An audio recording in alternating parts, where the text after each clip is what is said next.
Құрметті апайлар, аналар, бүлдіршіндер, тыныштық сақтап қазақтың салт дәстүріне құлақ салыңыздар.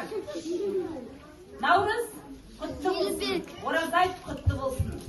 Қазір біз Арулай тобының атынан қазақтың ежелден келе жатқан салт дәстүрі тұсаукесерді көрсетуге рұқсат етіңіздер. Қазақ халқында тұсаукесер бұл өте маңызды орын алатын салт дәстүрдің бірі. Қазақ халқы ырымшыл халық, сенімшіл халық.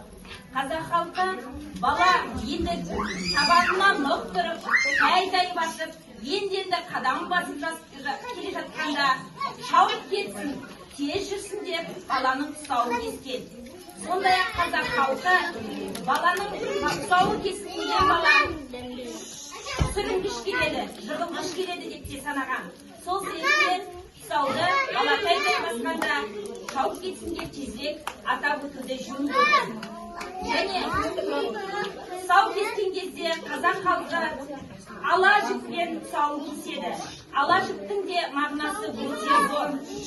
Ала жіп бала өскенде ешкімнің ала жібін аттамасын деген сеніммен, және өмірдің өзі ақ пен қарадан тұрады.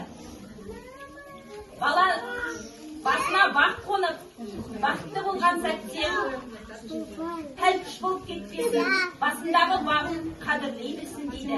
Сондай-ақ басына қиындық түскенде мойымасын, жеңілмесін, алға нық қадам бассын деп сенім білдірген. Және баланың тұсауын қазақ халқы қайшымен кеспеген, пышақпен кескен. Себебі пышақтың жүзі біреу, қайшының жүзі екеу. Баланың жолы ешқашан қайшыланбасын деген. Сондықтан бүгін кішкентай балапанымыздың тұсауын кесуге рұқсат етіңіздер. Балапанымыздың жолы ақ болсын. Маған көмек берсең, кітап отырсың балаң аяқ. Ал енді тұсау кескенде жіпті екі шетінен байлайды.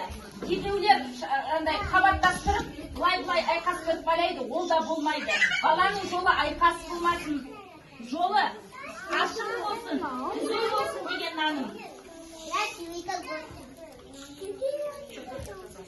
Қаз балам, қадам енді бар.